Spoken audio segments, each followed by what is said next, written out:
Hello and welcome to the new series of Drishti IAS. I am Pooja Divedi, and in this segment today we are going to discuss about 30 years of liberalization, privatization and globalization. This topic is important from the perspective of prelims and also from the perspective of GS mains paper. So let's begin with the topics of discussion that we are going to look at.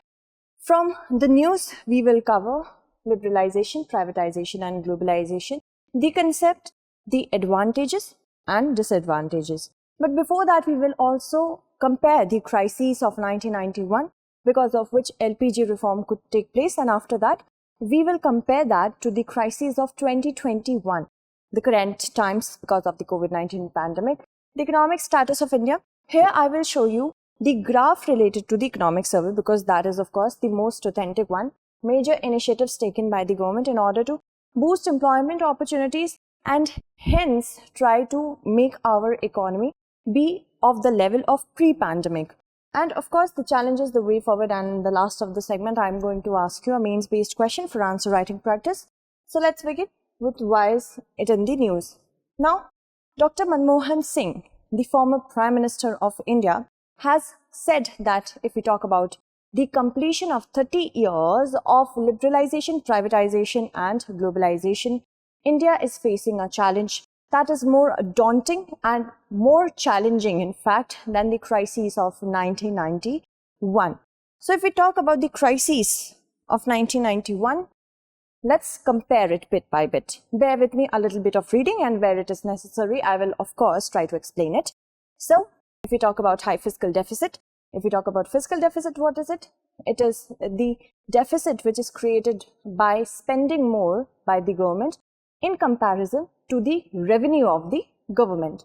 So, 1991 crisis was caused by excess domestic demand sucking in imports and widening the current account deficit. So, more and more imports were taking place because of this, and because of that the government had to spend more in foreign currency, and that created a crisis in the face of fiscal deficit. Then a loss of confidence, of course, triggered an outflow of funds. When there was no stabilization in the economy, the outside investment started to flee. And after that, if we talk about the 2021 crisis, the pandemic-induced lockdown, it brought the wheels of economy to a grinding halt, triggering a sharp economic contraction.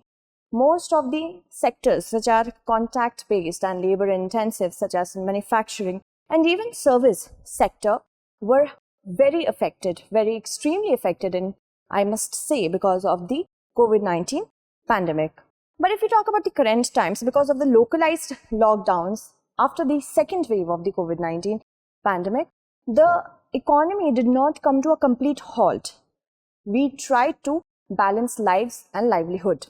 Moving on, if we talk about macroeconomic situation, that means a situation that is having an effect on a wider base, the entire country.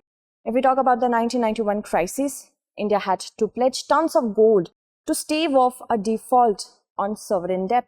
Then we had almost run out of foreign exchange to pay off for critical imports. And of course, if we did not prioritize our imports back then, because of imprudent economic policies, we had to, of course, stave off the debt because of the help of gold. Then 2021 crisis, the economy is shrinking at a rapid pace, with the central government defaulting on its revenue commitments to the state.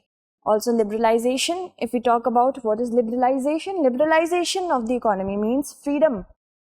Freedom, just basic word you have to learn here and understand is freedom from direct or physical controls imposed by the government. What is it in simple terms? A market is generally regulated by the government in the year pre-1991 years. But after 1991, it was actually made more free in order to help the market forces to ascertain the future of the market. And that talked about many economic reforms such as industrial sector reforms, abolition of industrial licensing. So ease of doing business is more and more encouraged. Then comes de-reservation of production areas. Then if we talk about the criticism of the reforms of 1991, the 1991 reforms package faced heavy criticism has been dictated by the IMF and World Bank. India was a sovereign country. India is a sovereign country. That was made a basis that if we are sovereign, then why we have to move on terms which are dictated by international organization. If we talk about the 2021 reforms, such a centralized approach to reform may not work now. It can be seen in the protest emanating from the 3 farm laws, of course. So moving back to liberalization, de-reservation of production areas, then comes expansion of production capacity so that more and more investment could take place, so that more and more employment could take place. Then comes freedom to import goods. Financial sector reforms, if we talk about after industrialists, liberalization implied a substantial shift in the role of RBI from a regulator to the facilitator. Fiscal reforms relate to revenue and expenditure of the government that took in the face of tax reforms that are the principal component of fiscal reforms. They were of 2 types, direct and indirect. Then external sector reforms, it included foreign exchange reforms and foreign trade policy reforms. Let's talk about privatization. It is the general process of involving private sector in the ownership of operation of state-owned enterprises. So why is private sector actually invited in any sector? To increase the efficiency, because private sector always, most of the time, they are for profit. So in order to earn more and more profit, privatization is something that the government, of course, tends to do in order to make a sector more intensive of profits, hence increasing the efficiency of production. Then comes globalization. It is a process associated with increasing openness, growing economic interdependence and deepening economic integration in the world economy to make India's economy aligned with the world economy. This process took place in order to invite more and more MNCs to invest into our country, to open manufacturing units and what not. So policy strategies promoting globalization of the Indian economy, that is one of the steps that were taken place. Increase in equity limit for foreign investment, partial convertibility, long-term trade policy, withdrawal of quantitative restriction and reduction in tariffs.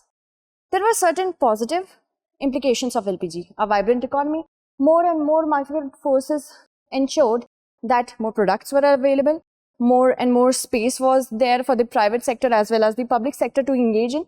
Then comes a stimulant. It was a stimulant to industrial production, of course. Then a check on fiscal deficit was also helped with that, and a check on inflation as well. Then comes consumer sovereignty and flow of private foreign investment. Now here is something that we need to keep in mind, that certain positive impacts turned out to be negative in a longer run. If we talk about negative impacts, neglection of agriculture, more and more concentration was there on the industries and not agriculture, and urban concentration of the growth process because of the industrialization in certain places. More and more people tend to go at a place where there is more employment opportunities. So unplanned urbanization started to take place. Of course, how can we forget the economic as well as environmental impacts of it? Economic colonialism, of course, more and more companies from the bigger countries which became prone to imperialism started to come into India. Spread of consumerism, lopsided growth process. Here, this is actually intertwined. Urban concentration of growth process and lopsided growth. Of course, when there is concentration in one place and scarcity at another, there will be a lopsided development. And cultural erosion. More and more Western culture could make a place in the Indian context here. Let's move on and talk about the Indian Economic Survey. This economic survey has shown a V-shaped recovery. What is a V-shaped recovery? As you can see here, the GDP contracted and became minus 7.7%. It contracted by approximately 15% in the first half of the 2020 and approximately 0.1% in the second half of the 2020. So, a V-shaped recovery was of course predicted that here is time and here is your GDP. So, GDP is going at a pace, then comes COVID, it goes down, the GDP goes down, contracts, then it tries to rise again, and then it will continue to rise. So this is V-shaped recovery. This was there in the economic survey. Then comes fiscal deficit. 3.5%? At 3.5% as it was. Or can you tell me in the comment segment what is the fiscal discipline by the government? What is the percentage of it that is predicted by the government in the current year? What will be the fiscal deficit basically? Then you can see CPI and WPI. CPI is the inflation at consumer level, what a consumer actually consumes when it comes to goods and services. Then we have WPI, you can see where they do stand. And of course, if we talk about agriculture, agriculture has remained one of the silver linings. The agriculture sector was not that much affected during the year 2020 because in the rural areas, there was not much effect of the pandemic. Then comes services. Now, do you know that if we talk about the gross value added, it is 54%. 54% of the GVA is added by services. And services also account for 48% of the exports. So, if we talk about the investment, they are approximately 4/5 of the total investment, that is in services. Foreign direct investments also increased during the year April to October 2020 by 14%, approximately 14%. And foreign portfolio investment also increased at an all-time high of approximately 14 billion in the month of November 2020. So, Indian economy did suffer. It did not suffer a lot, although we might have challenges in the future. Let's move on and talk about the initiatives by the government. How can we forget Atmanirbhar Bharat Abhiyan, the flagship scheme of the Indian government in order to make India self-sustainable?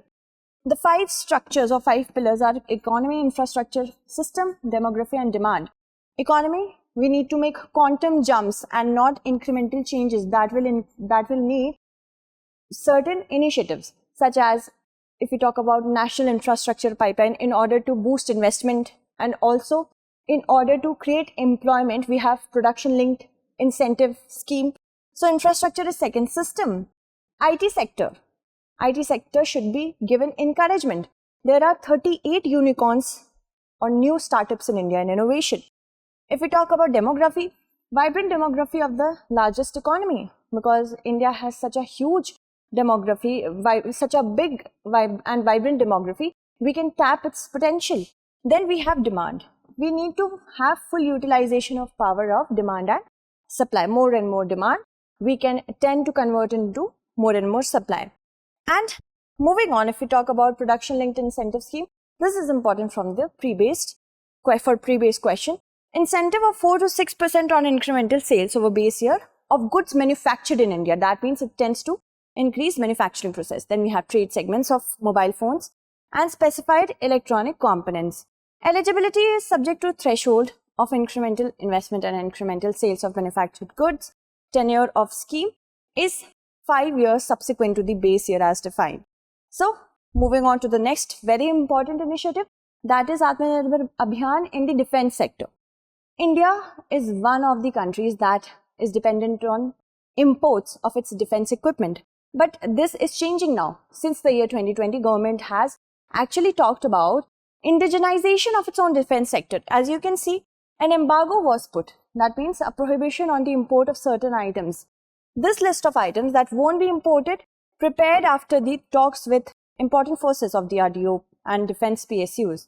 Defense Minister Rajnath Singh said more equipment will be identified for import ban. Then contracts worth rupees 4 lakh crore were put in place for domestic in next 6 to 7 years. The domestic companies, of course, and a separate budget was also allocated. So, if we talk about the challenges, there are certain challenges. First challenge is, of course, the COVID-19 pandemic itself. India does have a very robust vaccination policy in place. And of course, as we can see, the numbers, even if they are not increasing, they are remaining stagnant.